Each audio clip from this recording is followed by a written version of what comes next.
Hey everyone, Jerisha Hawk here. Today I'm popping in because last night I stayed up way beyond my bedtime watching the Netflix documentary Fyre, the Party That Never Happened. And good Lord, it was such a good documentary. But if you have seen it, like pop in the comments and let me know that you've seen it. Because I want to talk about it. Like, it was such a good documentary. But it's just mind blowing, like what is available and what people do in their business. And I just thought there were so many good business insights and takeaways from it. I'm like, we need to talk about this. So one of my dear followers, Good Humans, that has been in my community for quite some time now, Treasure, she sent me a DM yesterday and was like, hey, Jay, you need to go watch this documentary. I think you're going to really enjoy it from the business takeaways. And I'm like, oh, okay. You know, I saw it scrolling on Netflix or whatever, but I didn't realize that it was a documentary. And so when she sent it to me last night, my boyfriend and I, DJ, were trying to like scroll through TV. We were just like kind of like being little kids, like fighting the urge of going to bed. And I'm like, you know, one of my followers, Treasure, she said that we should check out this documentary. So we started watching it. And I'm just like, I need to know, have you seen it? Have you seen the documentary on Netflix yet? Have you watched the documentary about Fyre? So basically, the whole point of the documentary is showcasing, there was this guy in New York. He had an app that he wanted to build, him and Ja Rule, basically giving easy access to like regular people to be able to book celebrities for birthday parties or events or whatever. Because right now in the music industry, it's very difficult to like book a celebrity for an event. So that was the whole point of his, like the new business venture that he was creating, was to build out this app platform. And they really thought it was going to be a huge industry disruptor. But the whole point was, okay, like, how do we launch this app? Like, how do we get the name of the app out there? Like, how do we do this? And they came up with this idea of having a music festival, you know, inviting celebrities and musicians. It was supposed to be like this intimate, exclusive, like music festival to kind of like debut and launch the app. Then stuff got a little bit real, right? The visionary took that idea and like exploded it. Like, how can we make this like the dopest music festival ever in the time of ever? You know, he made the statement that he bought some, you know, he bought Pablo Escobar's island in the Bahamas, that they were going to do like this super exclusive music festival in the Bahamas for like the who's who. They, you know, flew out, like paid like hundreds of thousands of dollars to get the top model influencers to make a promotional video of like selling the dream of what this was going to be. And that's really how they sold out their tickets. So the first business, like I want to just share business lessons, because they were selling a service, right? A music festival. They were creating an experience as a service, right? They supposedly bought an island. We're planning on hosting this music festival, bringing out all these musicians and what have you, to provide a luxury experience for their guests to like debut this app. And the thing that I thought was so funny, the very first like business thing is like they sold out their tickets in like very, very quickly. And, you know, they were like selling out like these villas, selling out private mansions, selling out like private jets would fly you into the Bahamas for the experience. I mean, people were paying like $80,000, $250,000, $50,000 for a bungalow. Like, I mean, ignorant amounts of money, like ridiculous amounts of money, because it was supposed to be like the upper echelon who's who of whatever to be there. They paid, was it Kendall Jenner, $250,000 to do one influencer post. Like, I mean, it was insane, and they sold out. But as they're going through their movie and they're looking at the island, the first business lesson I thought was just absolutely insane is they didn't actually see how many like tents, or how like they didn't do any logistical planning. Like, there was no strategic planning whatsoever. Like, they made a dope website, had dope marketing campaigns. They hired the best of the best in the industry to like support the vision of this. Sold out the tickets, but literally had not like mapped out the island to even see how many like spots could even fit on the island. Which I'm just like looking at DJ, like, they didn't think to take a moment to actually figure out how many seats or how many tickets do we actually have available to sell? They were just like, let's just see how much we can sell. So that was the first best business lesson, is like, when you guys are thinking about your services and what you can sell, you need to understand first and foremost what your capacity, like what capacity you have available to even put on the market to sell, right? Like, I just thought that was mind blowing. I'm like, these guys are supposed to be geniuses and like super, super smart individuals. Nobody thought to figure out what is the capacity of the island, to figure out how many people can even fit on it before you start selling tickets for $50,000 plus. What? First lesson, you need to understand what your capacity is. Second place where I think, like, I'm still in shock that this was real. Like, that this was a real festival. I mean, this man had raised and earned, I think, like, not earned, but he like had spent about $37 million for this Fyre festival. I mean, he had investors giving their money. He was like, you know, baking his books on what the app was actually doing with booking celebrities on the actual product that this launch was supposed to be for. All these things, like, it was just absolutely, like, my mouth was dropped for half of the movie because I just could not believe that this was real. First lesson, you need to know what your capacity is, right? Like, you need to know what your capacity is so you can know how many services, like how many people you can actually support in your business based off of what you actually have available to you right now. I'm like amped. I have to go watch it again. It was so good. Are you gonna come over and talk to DJ? Okay. So I'm just trying to share business lessons that we can learn from the Fyre Festival's mistakes. Second this is why I'm so big on, like, what is a simple way for you to launch and sell your services. Hey, y'all, this is DJ. DJ's in the house. You gonna say hi or something? Hey. So second lesson learned that I think is like really important is, like, I'm such a huge advocate. Guys, these people were still in introductory phase, right? They hadn't even like finished the app. Like, it was year one. Like, they had not even finished the app yet, right? So here they are, so focused on having this ignorantly, I keep using the word ignorant because there's just so many parts of this that I'm just like, this can't be real. But like, they were so focused on having this huge launch. I mean, $37 million launch of this private island, top echelon, the biggest Instagram influencers and models and whatever. They hadn't even finished the product yet, but they got so distracted by the launch that they forgot to even focus on the thing that they were supposed to be launching. Yeah, I think that was a. I'm like, what? That was a big part, I guess, from a business perspective. But like halfway through the movie, I like forgot. Like, I completely forgot what forgot. the original business model was, which was a great idea. But sometimes you can kind of start on a path and then get distracted, and next thing you know, you're off in the wilderness somewhere. And what are we doing?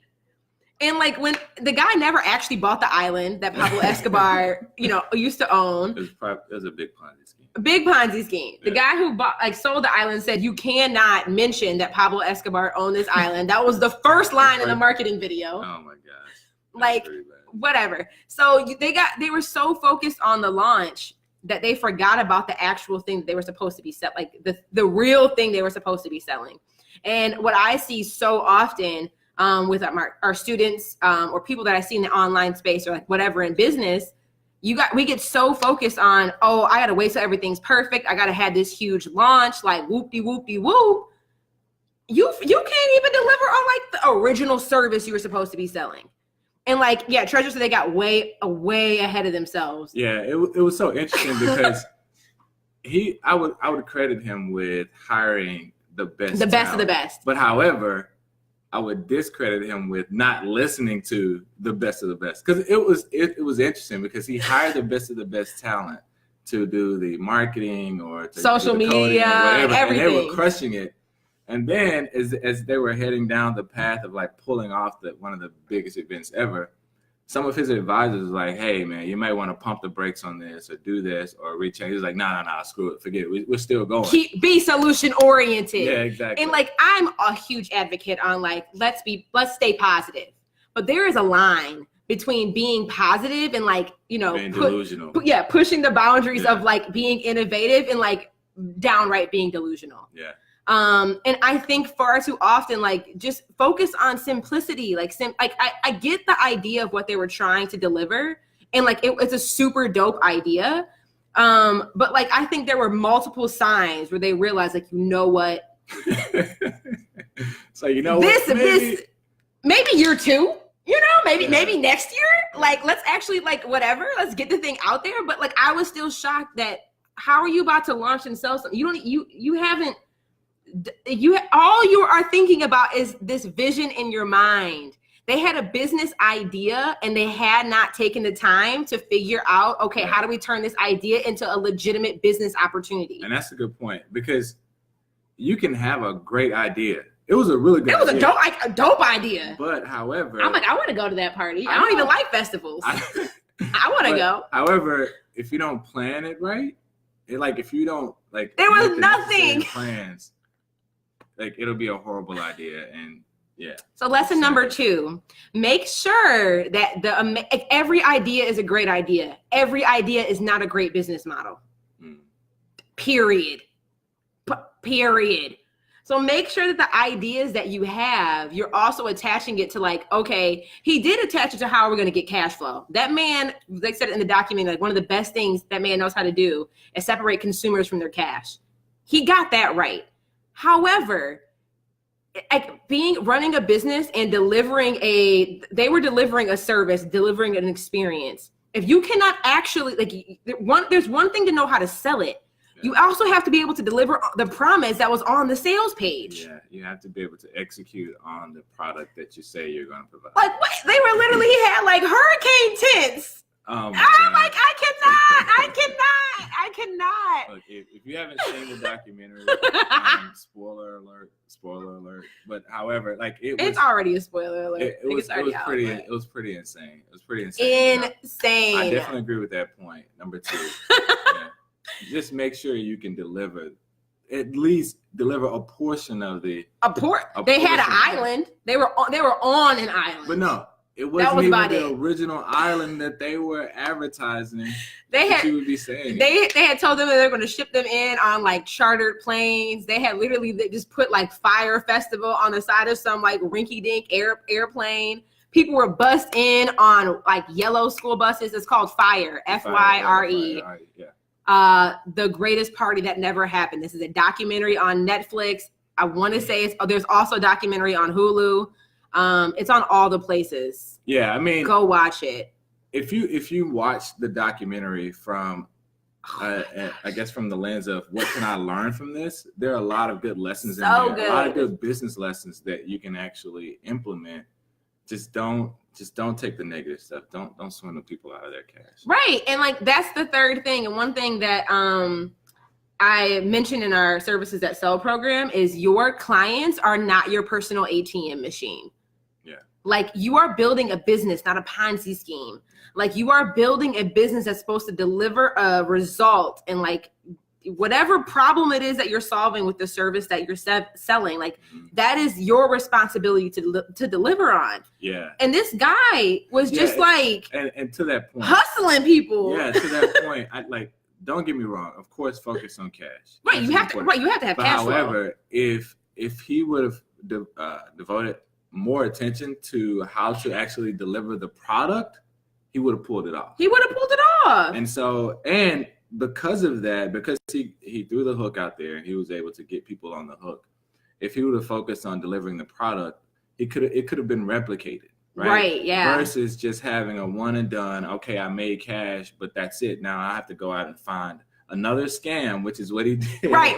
Literally, the man is exactly. Like, he ripped this off. There was like $100 million lawsuit out against him. Like, people were coming after this brother. Yeah, he did, Treasure. He went back and did the same thing. Went to jail, got out on bail for like $350,000, and then started hustling again. Yeah. While on bail. But like, I think sometimes, and I'm not sure if this is like a millennial thing or a younger generation thing, or I don't know what it is, but because we're in such a digital age and we have such immediate access to people's information and like all these things, I think sometimes when we're in the process of building this, it's like we have the vision. we have this business idea. We want to live this particular lifestyle by by creating an online business that gives us the freedom to like be remote and to do all these things, that we can get so caught up in our desires that he completely forgot about the customer. Like he was so fixated on living the upscale New York penthouse, private jet, Maserati lifestyle, which is nothing wrong with it. But like, bro, your regular people are not your personal ATM machines that you can just go and like click, click, click, swipe, give me cash. No, so it was so interesting because if you rewind it, his very first business was providing a credit card to high-end millennials, which was a scam at that point too, which is another thing. I will say this, like aside from starting a business and launching a business, because there was a portion in the documentary where one of the consultants or contractors to the guy that was throwing the party, he was like, hey, we were just shooting the video. We were just doing the marketing material. How am I supposed to know that this guy was running this scam? Yeah, because I mean, to them, it's to them, it was real. Like this was going to happen. Like, and this was just step one, and they were just delivering. Yeah, like they were hired to do something, and they over delivered. No, like, they perfectly delivered. I get that, but the point I'm saying is like in the age of this gig economy age, is most of us are out here serving as consultants or coaches. If you're working with a big client like that, do your due diligence on that client too, so that you're not on the hook for something that they do or that they don't do or they don't deliver. There's nothing wrong with doing your due diligence on your client the same way that they would do their due diligence on you. Yeah, like that's a good point. Like before you make a purchasing decision, like even guests of the Fyre Festival, I mean, like I can imagine, like I'm trying to put myself in the shoes of the consumer. Right? Like why I'm about to like, oh, Fyre Festival coming out. Like this looks super dope. You're like quick start. You probably would have. Well, $50,000 for a bungalow. I would have been like, I need to at least see a little bit more information. Yeah. But then they made that dope video where it's like, whoa, this looks super legit. But like you do need to do your due diligence when you're being the consumer and hiring somebody.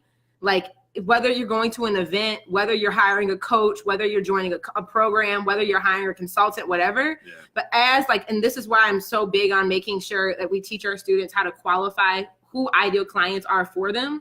Because it's on both ends. Like as the person being hired, you also need to know how to qualify people who are buying from you. Exactly. To make sure that you aren't like, you getting caught up in a Fyre Festival fraud. And it's like, bro, I was just hired to do the marketing. Yeah. I mean, we know you were, but like, bro. I mean, we know that's an anomaly that more than likely that won't happen, but just the point is. You should know, you have to know how to qualify. Yeah, you should know your customer, especially if they're a big customer, right? If they're a big customer, then the due diligence not only covers you, but it helps you to be able to service them better. Yeah. You can kind of go above and beyond. Yeah, so there's like, I don't know what number we're on. Maybe that's like third lesson. And then the last thing that blew my mind. Well, one, I do want to just mention that point. Like you should, if you have a heart of building a business just to fund your lifestyle, go get a really good job. Like don't create a business for the sole purpose of funding the lifestyle that you desire to have, because that is a result that can come from you delivering good results and providing a quality, like doing what you're supposed to be doing, where you earn money because you provided a good service. But if your sole purpose is to start a business to fund the facade of a lifestyle that you desire to have, like just don't. Yeah, I mean, just don't. What's the question you always ask? What? Where's your heart? Where is your heart? Like check your heart posture. One thing I recognized through the documentary, I don't know if there were any faith believers on the team. You laugh about this. We were talking about this the other day about Steph Curry. Yeah. About how Steph Curry both his ankles was whatever, and Nike came to him all incorrect. Look. So you guys may not know, but so we were talking about Under Armour and we were talking about Nike. This is a tangent. Yeah, it's a tangent. So I was telling Jerisha, I was like, hey, Under Armour, the brand really blew up after they signed Steph Curry to their label or their brand or whatever. Because I was asking him, like, why didn't Nike sponsor him? And so the story is when Steph was in college, you know, he was a beast. But when he was coming out of college, the consensus was, oh, he's too small, he's too short. He won't really be able to perform like he did in the NCAA, in the NBA. And so Nike, you know, of course, Nike, Reebok, Adidas, Under Armour, they all pitched him. Approached the brother. They all approached him for a shoe deal. But Nike sent the B team to approach Steph Curry. And so the presentation, they misspelled his name. They put the wrong athlete's name in the presentation. Yeah, they screwed it up. However, Under Armour saw the value in Steph Curry, and they did a fire pitch. And so he went with Under Armour. And when he came out his first year, of course, you guys know, he had issues with his ankle. Well, I didn't know this. Ankle. But both, all that, he's still the beast. So my whole point is, if you ain't got nobody on let's say you're not the faith believer, that you don't believe in God. I'm gonna just say, you know, we're gonna work on that. That's okay. We'll pray for you. But you gotta have somebody on your team that is aligned with Jesus. Because there were multiple times you can tell what no faith on that team. Well, yeah, I mean, what not Nata, because there would have been multiple times you think, you know what, y'all, this ain't sitting right on my heart. Well, that's true. I'm gonna say this, and this may ruffle some feathers. Ruffle the feathers, babe. Ruffle them. I'm not gonna say necessarily like faith believers, because you have some Christians that aren't Christians, but don't live up to those morals. I think the point you're making being is spiritually aligned, having good, solid core values. Yes. Where it's like, okay, good heart. Where's the level of integrity here, right? Where's the level of transparency? 4th or 5th business lesson learned right here, y'all. I don't know what number we on. Like, exactly. Somebody said, y'all, you got to go watch this documentary. But the event producer, who had been like ride or die with the guy for 4 or 5 years, he calls him up because they were trying to get water to the island, and they had to pay the customs ambassador person on the island to get the water unloaded off the truck. So they had 4 18-wheelers full with Evian water and could not get access to it for their guests because they had to pay like $180,000. So homeboy calls up the event producer, who is a homosexual. He is gay. And he's like, I need you to take one for the team. And I'm thinking like, I think he gonna ask him to come out of pocket $180,000, right? Okay, well, my man, I'm gonna need you to write a check for $180,000. Wrong. He said, I need you to take one for the team. I need you to go over there, get on your knees. Mm-hmm. I'm gonna try to keep this PG and just suck on the lollipop so we can get access to this water. Tell me why. The event producer goes to the bathroom, takes a shower, washes out his mouth with Listerine. Not Lysol. Listerine. And had the intention that you said, you know what, I'm taking one for the team, y'all. Was prepared to do it. Was prepared. Well, so the positive spin on that. So I do not condone sending your employees. That's just wrong on so many levels. To even ask the question. Yeah, like just because of his sexual sexual orientation. Yeah, but anyway, the positive spin on that is you want to find people that believe in your vision and believe in you so much to where they'd be willing to go to the end of the earth with you. Yes, right? But they can go. Look, we can travel to the end of the earth, but we can travel to the end of the earth together, and we can be ride or die loyal. But I am not traveling to my knees to bring this vision to life. Yeah, he did have on a wedding ring. I think I saw that. Right? Yes, he did have on a wedding ring. Maybe he wasn't married at the time. Maybe. We don't know. I don't want to speculate. And again, but this goes back to, you have got to operate with a certain level of self-integrity in your business if you want it to survive. Because DJ and I were talking about, you could see multiple times during the documentary, people this didn't feel right. Yeah. There was a part, I could feel it in my gut. Hello, Holy Spirit is speaking to you. Yeah. Jesus was calling on the main line, trying to come through. Pick up the phone. Answer the call. Be obedient to what you heard. No. But they were so caught up in the vision. But it was interesting because to be fair, there were some people, like for example, there was one guy in the very beginning who was the pilot, the private pilot. Yeah. And so self-taught pilot, y'all. Self-taught pilot. Off the Microsoft. I know, right? Off the Microsoft simulation. But no, the cool thing is, so they said, okay, you know what? We'll have these tents and we'll sleep on the beach. And so he wasn't even really part of the team, but he and his wife, they slept on the beach and they tested out the actual idea. I know. And he came back and said, look, this is not possible. Work. You cannot do this. Matter of fact, that was the second thing he told him. The first thing he said was, you can't have this many people on the island. Like, you don't have the capacity to do this. Like the stewards, like we can't even handle the waste. Exactly. So the point, I think I saw it in the feed, was, make sure you have people on your team that can give you the perspective. That's true. But however, going back to the very first or second point, is make sure that you listen to your community, the people that are around you, giving you those perspectives too. Right. So you got to have a good team. They did that right. They hired the best of the best of the best. There's no way he could have pulled this off alone. I mean, he didn't pull it off even with the best of the best. But I think the last thing is making sure that you are that you're setting core values, that you're that you're aligning yourself with legitimate core values. Like you should be operating out of space of self-integrity. Yeah. I mean, they ripped off like thousands of people. It was insane. And people are still suffering financially. Like you think of one thing, DJ was like, we're about to get maybe a little racial for a second. Who was running the show?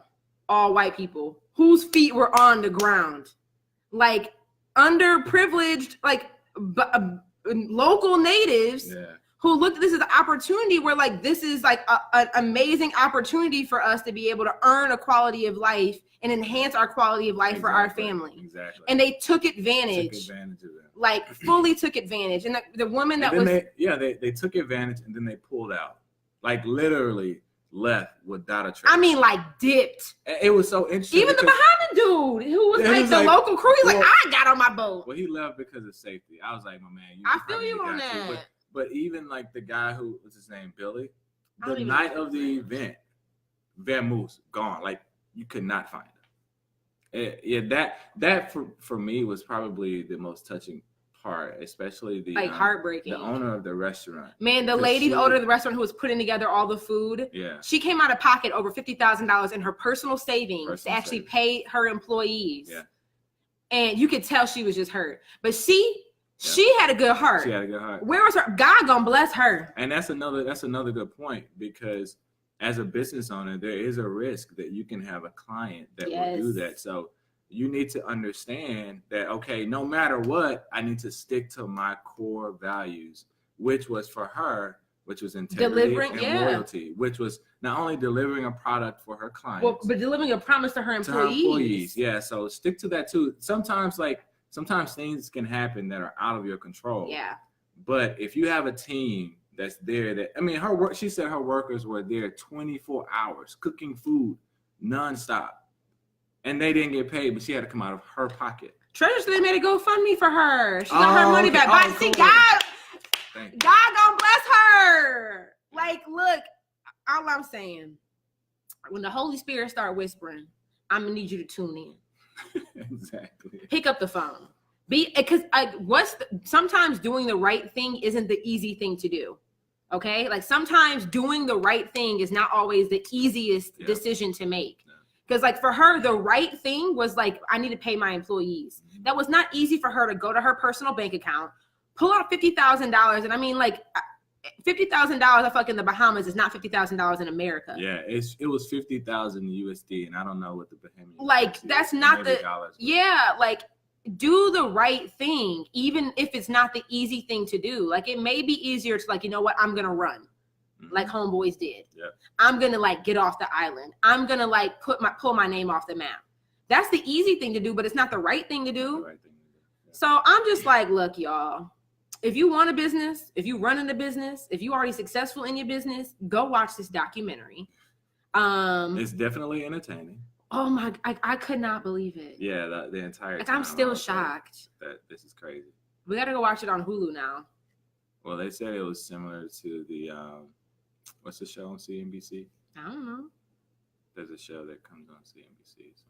Oh, I don't know. But yeah, y'all, like focus on a simple launch. Don't let your launch allow you to lose sight of the actual product that you're selling. American greed. Yeah. Make sure that you deliver the promise of what you are putting on your sales page or what you are communicating during your sales calls. Operate out of a space of self-integrity where you're going to do what you say you're going to do and that you honor your word. Like, don't ever look at your customers as personal ATM machines where you're building a business to earn money just for the sole fact so you can live your lifestyle. Like, that's not what this is. Yeah. And understand what your capacity is before you start selling your product. Yeah. And final, just do your due diligence. Oh, that's 6 points. Do your due diligence. Yeah, the name of this show is, was it Fyre? Fyre, the greatest party that never happened. Yeah. On Netflix, and I think it's called Fyre Fraud on Hulu. I would love to hear your thoughts after you guys go watch this. So if you're not already in my Facebook group, I would love for you to come join us. Like, I'm super, like, this is insane to me. Like, I'm still hyped about it. But if you visit JerishaHawk.com/join, you guys can request access to my Facebook group and we can continue the conversation. Any final points? No, that's it. I think we covered it. All right, y'all. We'll be blessed. Happy Friday. Bye.